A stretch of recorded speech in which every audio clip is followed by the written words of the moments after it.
చూస్తే DNA matching కోసం మీరు సిడిఎఫ్టీ పంపిస్తే సిడిఎఫ్టీ కూడా రిపోర్ట్ ఒకటి ఇచ్చింది. దీంట్లో ఎక్కడ మ్యాచ్ కాలేదని చెప్తున్నారు. మేము ఇచ్చింది కాదు, హైకోర్టు ఆర్డర్తో మార్చి 21వ తేదీ ఆర్డర్తో, అదే 2002లో వాళ్ళు పంపారు. హైకోర్టుకు వాళ్ళు సబ్మిట్ చేశారు ఈ రిపోర్టు. అట్లే వీళ్ళకు కూడా ఇచ్చారు, ఇన్వెస్టిగేటింగ్ ఆఫీసర్స్కు. వీళ్ళు ఎక్కడ కానీ ఈ రిపోర్టును కోర్టులో పెట్టలేదు. సుప్రీంకోర్టు జడ్జిమెంట్లో లేదు, ఇది ఇక్కడ లేదు. ఈ జడ్జిమెంట్లో ఏం రాసినారు, డిఎన్ఏ ప్రొఫైల్ తర్వాత వెన్నెల అని ఒక సీరియల్ ఈ కేసు ఆధారంగా ఈటీవీ 2లో వచ్చింది ఒక 8 రోజులు. అది అయిపోయిన తర్వాత అప్పుడున్న సిడిఎఫ్డి డైరెక్టరు, మామూలుగా మనం ఏంటంటే ఒక నిజాన్ని ఎక్కువ కాలం దాచలేము, అప్పుడు కక్కేశాడు. ఆమెది ఆ సస్పెక్ట్స్లో ఎవరితోనా తేలలేదు. సస్పెక్ట్స్ ఎంతమంది, సిద్ధారెడ్డి ఒకడు, ఆయన ఫ్రెండ్స్ 5 మంది, మార్చురీ అటెండర్స్ 2. ఈ 8 మందితోనా తేలలేదు అన్నాడు. మళ్ళీ మరుసటి రోజు అవి మాస్క్ కట్టుకోకుండా కలెక్ట్ చేస్తాను, గ్లౌస్ వేసుకోకుండా స్వాబ్ ప్రిపేర్ చేస్తాను కూడా రావడానికి ఉంది అన్నాడు. సో దానివల్లనే ఎవరితోనూ టాలీ కాలేదు. అది ఎందుకు టాలీ కాలేదంటే అది మార్చురీలో ఉండే కాటన్, డర్టీ కాటన్. అది మేము ఇది ప్యాక్ చేయడానికి కుట్టే మునుపుగా బ్లడ్ బయటకు కాకుండా పెట్టేది. రోజు అది రక్తంతో కలుషితమవుతూనే ఉంటుంది. అటువంటి స్వాబ్ను వాళ్ళు కాటన్తో స్వాబ్ తయారు చేసినారు. సిడిఎఫ్డి తెలుసుకోవాల్సింది ఇది, ఫస్ట్ ఏది కలెక్ట్ చేసినారు. అటువంటిది ఇస్తే అందరిది ఇది వస్తుంది. ఫర్ ఎగ్జాంపుల్ నేను ఈ పేపర్ పోయి దీనికి ఏమైనా డిఎన్ఏ ఉండదంటే, మీరు ముట్టుకున్నారు, నేను ముట్టుకున్నాను, మన ఇద్దరి డిఎన్ఏ కూడా అక్కడ వస్తుంది. ఇదే సస్పెక్టెడ్ అనుకోండి, ఎవరు ముట్టుకున్నారని చెప్తే నేను మీరు ఇద్దరం కూడా దొంగలమవుతాం. ఎందుకు చేత్తో దాకాము, ఇక్కడ డిఎన్ఏ పాజిటివ్ వస్తుంది. అక్కడ వాళ్ళది ఎవరిది రాలేదు. ఆ కాటన్లో అమ్మాయి తల్లితో టాలీ అయింది.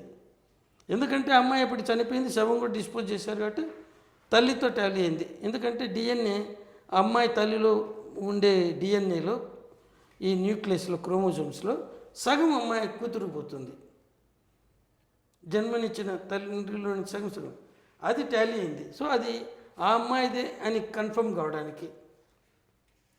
సో ఇది రిపోర్టు.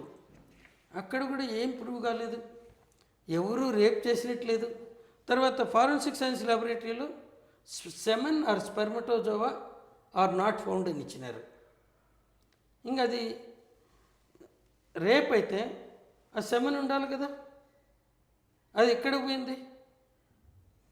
దీంట్లో మునుసాం రిపోర్ట్లో మరి ఇంకోటి కనబడుతుంది కదా సెమెన్ గురించి. ఇంకా దాని గురించి అడగద్దండి, నేను మీకు ఇదే ఆన్సర్. అంటే దీంట్లో సెమెన్ అని చెప్తాడు, తర్వాత విశ్రా ప్రిజర్వ్ చేసాం. ఇంకా నేను అనఫిషియల్గా చెప్పాను కానీ అంతకంటే ఎక్కువ చెప్పడం మర్యాద కాదు. ఎందుకంటే ఇక్కడ చూడండి, నథింగ్ పర్టికులర్, ఏమీ లేదు. తర్వాత residual urine about 30 ml present urinary బ్లాడర్లో. తర్వాత uterus normal size, empty, ovaries normal, nothing particular. అక్కడ ఏమి కానీ వాళ్ళు చూడలేదు. ఏమీ చూడనప్పుడు అక్కడ అదేంటి, అది ఎందుకు వచ్చిందో చెప్పనా? అబ్బాయిలు కానీ బెడ్ రిడన్ అయితే వాళ్ళు యూరిన్ పోసి ఆ బట్టలు తడిపేస్తారని వాళ్ళకు ఒక నిరోధ్ కెథెటర్ పెట్టి దానికి ఒక ఎండ్లో రబ్బర్ ట్యూబ్ పెట్టి కిందికి వేస్తారు, చూసింటారు. అమ్మాయిలకైతే వాళ్ళ క్లైటోరిస్ కింద వెజైనాకు పైన ఈ యూరిన్ పోయే రంధ్రం ఉంటుంది. ఆ రంధ్రంలోకే కెథెటర్ పెడతారు. వాళ్ళ రంధ్రం కానీ మనకుండే రంధ్రం కానీ రెండు ఒకే సైజే. మనకు మెయిన్ పర్పస్ యూరిన్ పోయడానికి అయితే మన దాంట్లో సెమెన్ కూడా వస్తుంది. వాళ్ళకి కేవలం యూరిన్ పోయడానికి, మిగతా అంతా వెజైనా అనేసి ఉంటుంది. సో దాంట్లోకి ఈ రబ్బర్ ట్యూబ్ పంపితే అది గోడలను దెబ్బతీస్తుంది, కంట్యూజన్స్ వస్తాయి, ఎందుకంటే పోదు లోపలకు. అటువంటి అప్పుడు అది ఈజీగా పోవడానికని లూబ్రికెంట్ అప్లై చేస్తారు, వ్యాజిలైన్ లాంటివి, జెల్లీ అంటాం. ఆ జెల్లీకి ఆ జెల్లీ తర్వాత ఇక్కడ ఇవి ఉన్నాయి కాబట్టి అన్కాన్షియస్గా ఇదంతా ఫ్లూయిడ్ ఉంటుంది.